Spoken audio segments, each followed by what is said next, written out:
Sa ngalan ng Ama at ng Anak at ng Espiritu Santo. Amen. Sumainyo ang Panginoon. At sumainyo rin. Magandang umaga po sa inyong lahat. Magandang umaga po, Padre. Welcome po sa inyo dito sa Pambansang Dambana at Parokya ni Santo Padre Pio.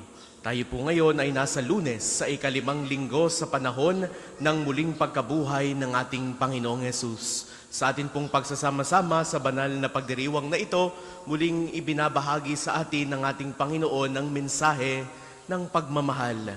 Naway patuloy nating matanggap ang biyaya ng pagmamahal mula sa Diyos at matutunan natin itong ibahagi sa lahat ng ating makakasalamuha. Kaya aminin po muna natin ang ating mga kasalanan upang tayo maging marapat gumanap sa banal na pagdiriwang.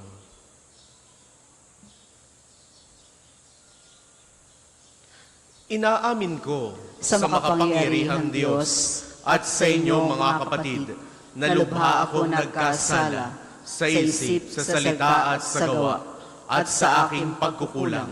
Kaya isinasamo ko sa mahal na Birheng Maria, sa lahat ng mga anghel at mga banal, at sa inyo mga kapatid na ako'y panalangin sa Panginoong ating Diyos. Kaawaan tayo ng makapangyarihang Diyos.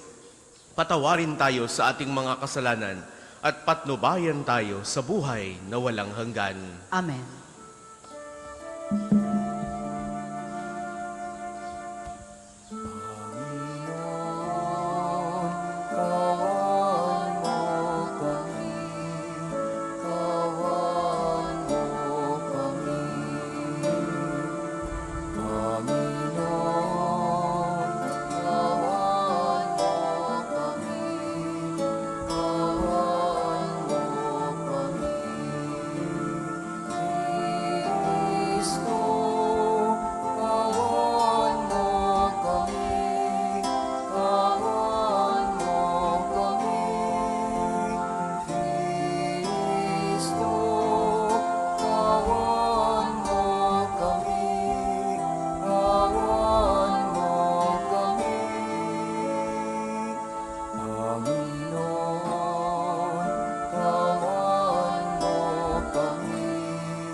Manalangin tayo. Ama naming makapangyarihan, ginagawa mong kami magkaisa ng kalooban. Ipagkaloob mong ang iyong mga utos ay aming mahalin. Ang iyong mga pangako ay hangarin naming tanggapin, upang sa anumang pagbabago sa paligid namin, manatiling matatag ang aming loobin. Sa tunay na kasiyahang matatagpuan sa iyong piling, sa pamamagitan ni Jesucristo, kasama ng Espiritu Santo, magpasawalang hanggan. Amen. Pagbasa mula sa mga gawa ng mga apostol. Noong mga araw na iyon, kumilos agad ang mga hentil at ang mga Hudiyo, kasama ng kanilang mga pinuno laban sa mga apostol. Binalak nilang lapastanganin at batuhin sila. Subalit nang malaman ito ng mga apostol, sila'y tumakas patungo sa Listra at Derbe, mga lungsod ng Lycaonia at sa lupaing nasa palibot. At doon nila ipinangaral ang mabuting balita. Sa Listra, may isang lalaking di makalakad, sapagkat siya'y lumpo mula sa pagkabata. Nakaupo siya at nakikinig sa pangangaral ni Pablo. Nang makita ni Pablo na ang lumpo'y may pananampalataya upang mapagaling, tinitigan niya ito at malakas na sinabi, "Tumayo ka ng matuwid." At lumukso ang lalaki at nagpalakad-lakad. Nang makita ng taong bayan ang ginawa ni Pablo, sumigaw sila sa wikang Lycaonia, "Nanaog sa atin ang mga Diyos sa anyong tao." Tinawag nilang Sus si Bernabe at Hermes naman si Pablo, sapagkat siya ang tagapagsalita. Nasa pagpasok ng lungsod ang templo ni Sus. Nang marinig ng saserdote nito ang nangyari, nagdala siya ng pintong lungsod na mga turong may kwintas na bulaklak upang ihandog niya at ng taong bayan sa mga apostol. Nang malaman ito ni Bernabe at Pablo, hinapak nila ang kanilang mga damit at patakbong pumagitna sa mga tao. Sumigaw sila, "Mga Ginoo, huwag ninyong gawin iyan. Mga tao rin kaming tulad ninyo. Ipinangaral namin sa inyo ang mabuting balita upang talikdan ninyo ang mga bagay na ito na walang kabuluhan at manumbali kayo sa tunay na Diyos na siyang gumawa ng langit, ng lupa at lang lahat ng naroroon."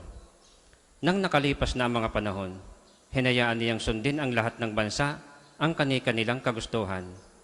Gayon may nagbigay siya ng sapat na katibayan upang makilala ninyo siya sa pamamagitan ng kabutihang ginagawa niya sa inyo. Binibigyan niya kayo ng ulan mula sa langit at ng masaganang ani sa takdang panahon. Binubusog niya kayo ng pagkain at pinupuspos ng kagalakan ang inyong mga puso. Sa kabila ng mga pananalitang ito, nahirapan pa rin sila ng pagpigil sa mga tao sa paghahandog sa kanila. Ang salita ng Diyos. Salamat sa Diyos. Salmon tugunan, dapat nating papurihan ang pangalan ng may kapal. Dapat nating papurihan ang pangalan ng may kapal. Tanging sa iyo lamang poon ang dakilang karangalan. Hindi namin maaangkin pagkat ito'y iyo lamang. Dahilan sa ikay tapat at wagas ang pagmamahal. Ganito ang laging tanong sa amin ng mga bansa, nasaan ba ang inyong Diyos, ang palaging winiwika? Dapat nating papurihan ang pangalan ng may kapal. Ang Diyos namin nasa langit, naroon ang Diyos namin. At ang kanyang ginagawa ay kung ano ang ibigin. Ginawa sa ginto't pilak ang kanilang mga Diyos. Sa kanilang mga kamay, nitong tao ang nag-ayos. Dapat nating papurihan ang pangalan ng may kapal. Pagpalain sana kayo, pagpalain kayong lubos. Pagpalain ng lumikha ng langit at sansinukob. Panginoon ang may-ari ng buong sangkalangitan. Samantalang ang daigdig ay sa tao ibinigay. Dapat nating papurihan ang pangalan ng may kapal. Magsitayo po ang lahat.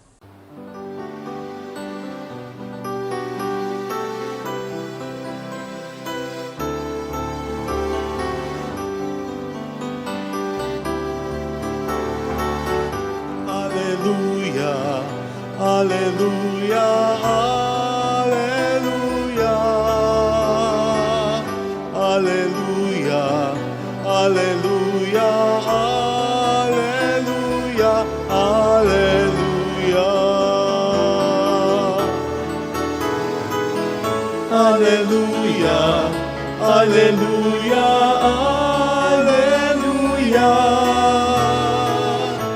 aleluya. Aleluya, aleluya, aleluya. Sumainyo ang Panginoon. At sumainyo rin. Ang mabuting balita ng Panginoon ayon kay San Juan. Papuri sa iyo, Panginoon. Noong panahong iyon, sinabi ni Jesus sa kanyang mga alagad, "Ang tumatanggap sa mga utos ko at tumutupad nito, ang siyang umiibig sa akin. Ang umiibig sa akin ay iibigin ng aking Ama. Iibigin ko rin siya at ako'y lubusang magpapakilala sa kanya." Tinanong siya ni Judas, hindi ang Iscariote, "Panginoon, bakit po sa amin lamang kayo magpapakilala ng lubusan at hindi sa sanlibutan?" Sumagot si Jesus, "Ang umiibig sa akin ay tutupad ng aking salita. Iibigin siya ng aking Ama, at kami isa sa Kanya, at mananahan sa Kanya. Ang hindi umiibig sa akin ay hindi tumutupad sa aking mga salita. Hindi akin ang salitang narinig ninyo, kundi sa Amang nagsugo sa akin. Sinabi ko sa inyo ang mga bagay na ito, samantalang kasama pa ninyo ako. Ngunit ang patnubay, ang Espiritu Santo, na susuguin ng Ama sa pangalan ko, ang siyang magtuturo sa inyo ng lahat ng bagay at magpapaalala ng lahat ng sinabi ko sa inyo." Ang mabuting balita ng Panginoon. Pinupuri ka namin, Panginoong Hesukristo. Sa inyo pong lahat na naririto at nakikibahagi sa ating banal na pagdiriwang, sa mga sumasama po sa atin sa pamamagitan ng ating Facebook Live, sa mga pilgrims pong naririto, mga nanggaling po ng iba't ibang bayan at mga karatig probinsya, mga deboto't namimintuho kay Santo Padre Pio. Muli po, magandang umaga sa inyong lahat. Ang umiibig sa akin ay tumutupad sa aking mga utos. Ang umiibig sa akin ay tumutupad sa aking mga utos.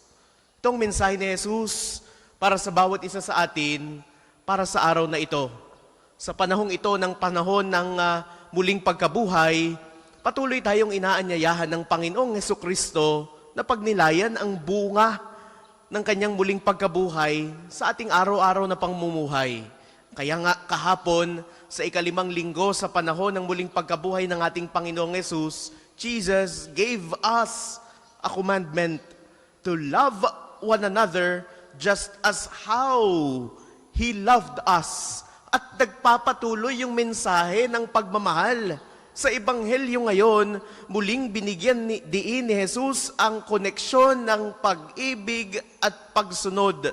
Sabi niya'y, ang umiibig sa akin ay tumutupad sa aking mga utos. Kaya't paalala sa atin, para sa araw na ito, beware of lip service. Beware of lip service. Hindi basta sapat na masabi nating, I love you, Lord. Maaaring ipinapakita at ipinapahayag natin ito araw-araw. Lord, good morning, salamat at ginising mo ako. Lord, salamat sa mga biyaya, mahal kita. Hindi sapat na masabi lamang natin na mahal ko ang Diyos. Kung hindi naman natin ito maipapakita sa ating mga pagsunod at sa ating pang-araw-araw na pamumuhay. Ang utos ng pag-ibig, ang utos ng pagpapatawad, ang utos ng pagtulong sa mga nangangailangan, ang utos ng kababaang loob, ang utos ng katapatan, ng kabutihan. These are just some of the many commandments of God. At maipapakita natin yung pagmamahal sa Diyos kung tutuparin natin ang bawat utos na ito. Hindi po pwedeng masabi lang natin na I love you, Lord. At ganito rin naman sa bahay, hindi po ba? Para sa mga bata o sa mga anak, sa ating tuwi-tuwi ng pagsasabi sa ating mga magulang na mahal kita, hindi ito sapat kung hindi mo naman pinapakita. Kung katigas naman ang ulo mo, tapos babawiin mo lamang ng I love you, mommy, I love you, daddy, di parang hindi pa rin makukontento ang iyong mga magulang. The same goes with that of God. Hindi po pwede na masasabi lamang natin, pero hindi naman natin ipinapakita. Ang pagmamahal sa Diyos dapat may ebidensya. Ang pagmamahal sa Diyos ay may kalakip na pagsunod. Kung mahal natin ang isang tao, gusto natin laging masaya yung ating minamahal. Paano natin mapapasaya ang isang taong minamahal? Para sa mga nanliligaw, hindi po ba paulit-ulit mong ibinibigay ang gusto o ang paborito ng iyong iniirog? Sa mga anak, paulit-ulit mong sinusunod ang utos ng iyong mga magulang. Nag-aaral ka ng mabuti, nagbibigay ka ng matataas o magagandang grades, ginagawa mo ang lahat ng kanyang mga tagubilin. Ganito din kung paano natin mapasasaya ang Diyos. Kung tunay tayong mga Kristiyano, makikita ito sa ating mga pagsisikap na mamuhay ayon sa aral ng Ebanghelyo.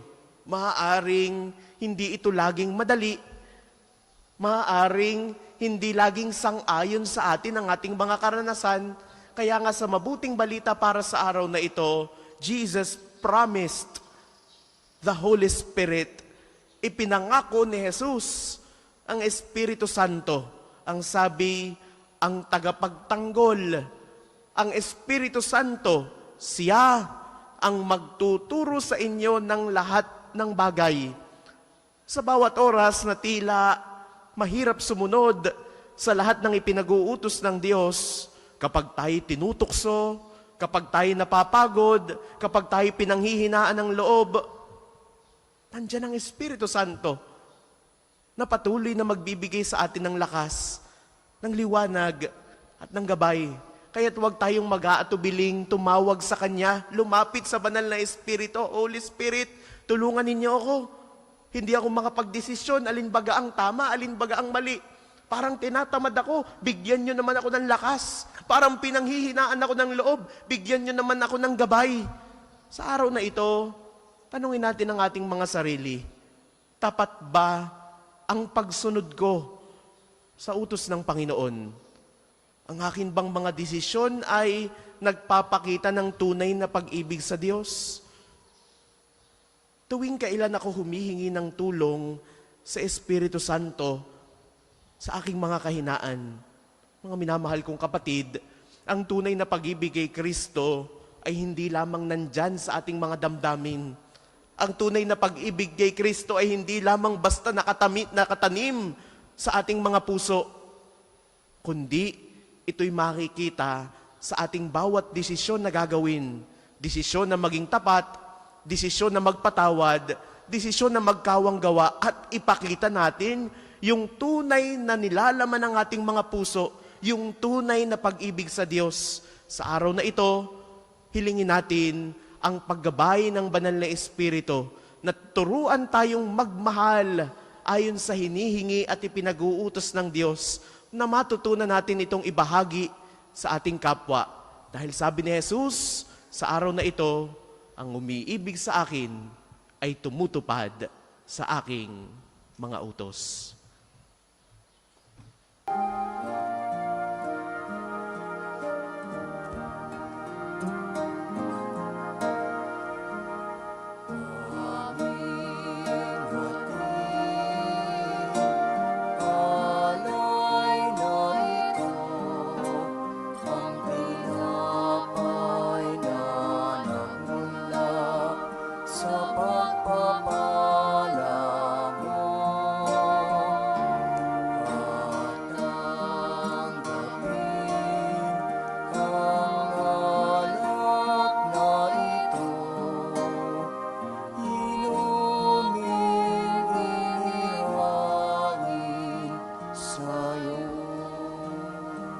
Magsitayo po ang lahat. Manalangin kayo mga kapatid upang ang paghahain natin ay kalugdan ng Diyos amang makapangyarihan. Tanggapin nawa ng Panginoon itong paghahain sa iyong mga kamay, sa kapurihan niya at karangalan, sa ating kapakinabangan at sa buong sambayanan niyang banal. Ama naming lumikha, paakyatin mo sa iyong piling sa kalangitan ang aming mga panalangin kalakip ng haing mga alay, upang ang mga pinagindapat mong gawing dalisay ay maging marapat na makasalo sa piging ng iyong pagmamahal. Sa pamamagitan ni Hesu Kristo, kasama ng Espiritu Santo, magpasawalang hanggan. Amen. Sumainyo ang Panginoon. At sumainyo rin. Itaas sa Diyos ang inyong puso at diwa. Tinaas na namin sa Panginoon. Pasalamatan natin ang Panginoong ating Diyos. Marapat na siya ay pasalamat. Ama naming makapangyarihan, tunay ngang marapat na ikaw ay aming pasalamatan. Ngayong ipinagdiriwang ang paghahain ng Mesiyas, ang maamong tupa na tumubos sa aming lahat.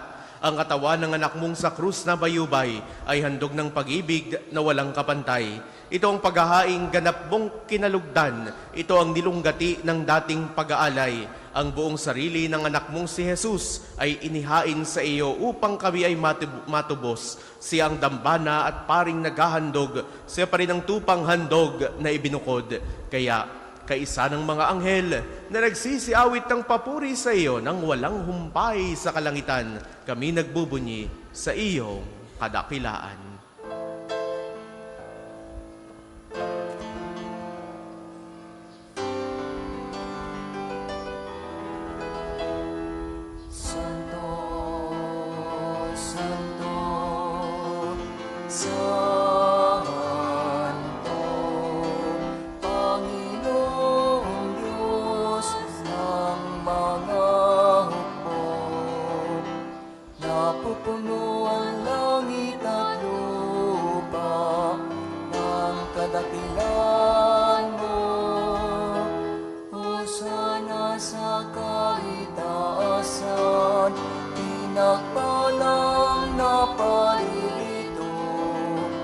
Sa ngalan ng Panginoon, Hosana sa kaitaasan, Hosana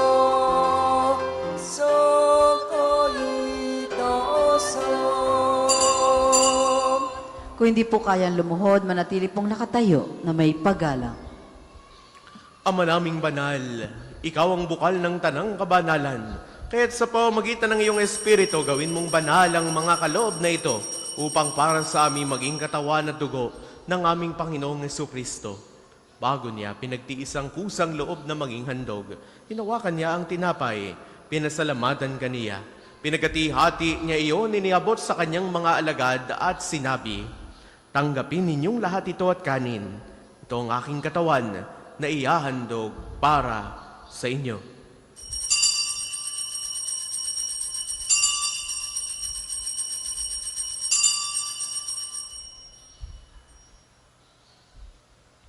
Gayun din naman noong matapos ang hapunan, hinawakan niya ang kalis. Muli kanyang pinasalamatan.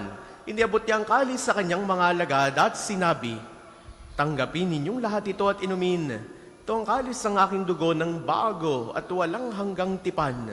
Ang aking dugo na ibubuhos para sa inyo at para sa lahat sa ikapagpapatawad ng mga kasalanan. Gawin ninyo ito sa pag-alala sa akin."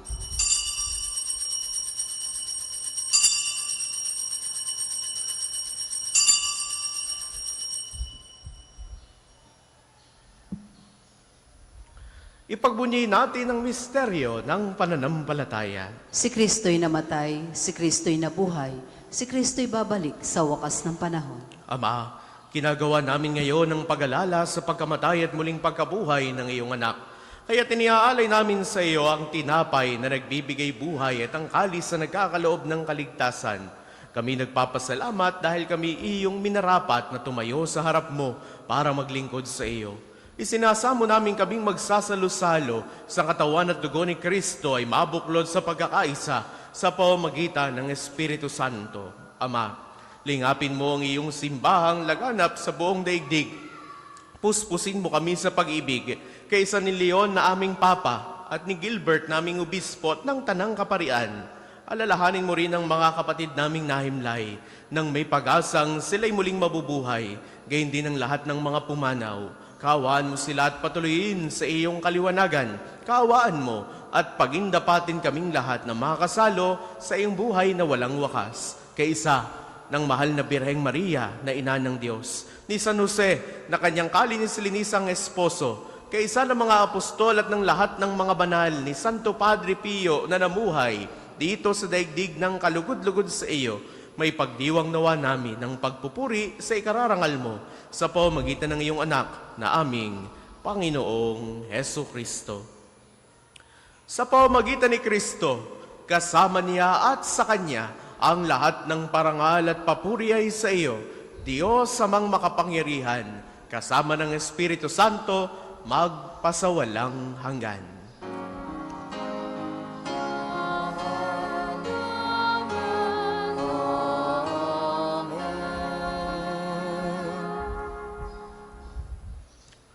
Sa tagubili ng mga nakagagaling na utos sa turo ni Jesus na Panginoon natin at Diyos, ipahayag natin ng lakas loob.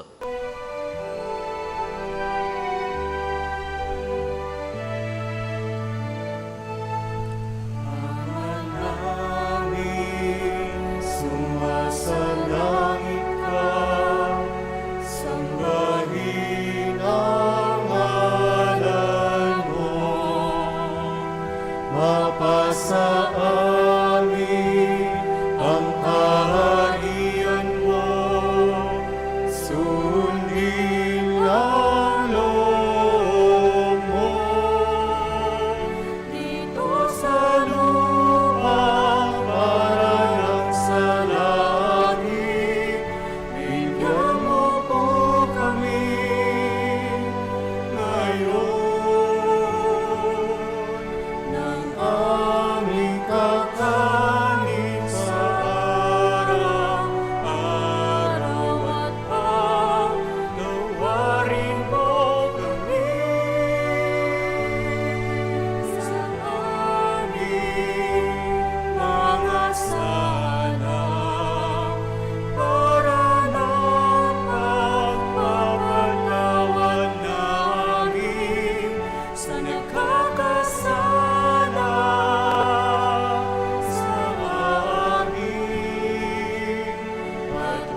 Hinihiling namin kami adya sa lahat ng masama.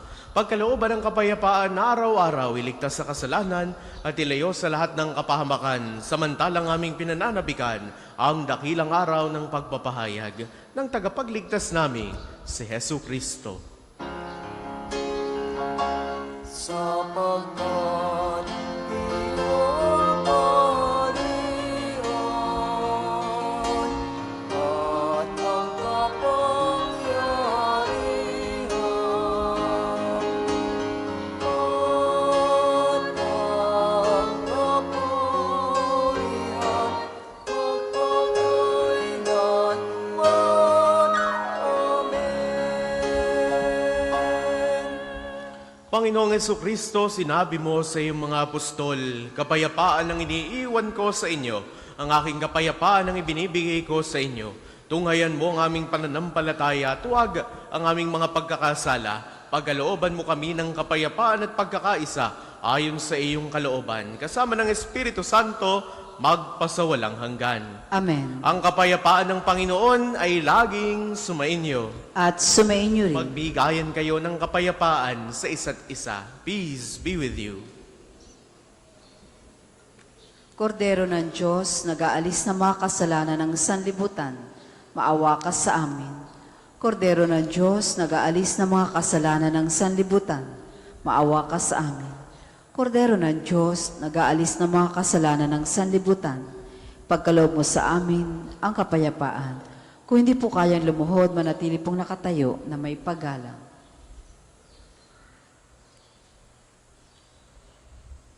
Ito ang kordero ng Diyos. Ito nag-aalis ang mga kasalanan ng sanlibutan, mapalad ang mga inaanyayahan sa kanyang piging. Panginoon, hindi ako karapat-dapat na magpatuloy sa iyo, ngunit sa isang salita mo lamang ay gagaling na ako.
Manalangin tayo. Ama naming mapagmahal, kaming pinapagsalo mo sa pagkabuhay ng iyong anak, ay papakinabangin mong lagi sa kanyang lakas, bilang bungang masagana ng dulot mong pagliligtas. Sa pamamagitan niya, kasama ng Espiritu Santo, magpasawalang hanggan. Amen. Sama-sama po natin dasalin ang mga sumusunod na panalangin. Panalangin ng pagtitiwala kay Santo Padre Pio. Padre Pio, taga Petrolcina, mongheng banal, pintakasing santo ng milenyong kasalukuyan, gabay namin sa pagtahak sa landasing makalangit, takbuhan sa pangangailangan, huwaran ng pagtitiis, sa iyo namin inilalapit aming mga kagipitan, sa iyo po ibinibilin kalusugan at kabuhayan.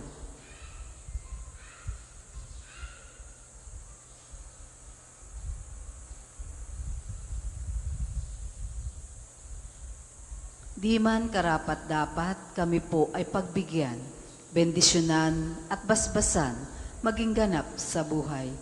Lumayo nawa kami, umiwas sa kasalanan.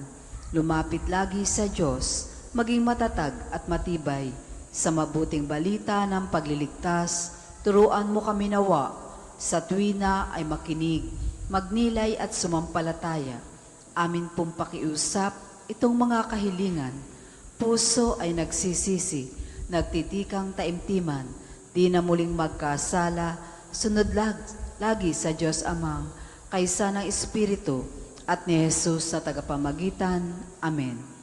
Sumainyo ang Panginoon. At sumainyo rin. Naway pagpalain kayo ng makapangyarihan at laging nagmamahal sa ating Diyos, ang Ama, at Anak, at Espiritu Santo. Amen. Taglay ninyo sa inyong pag-alis ang kapayapaan ni Kristo. Salamat sa Diyos.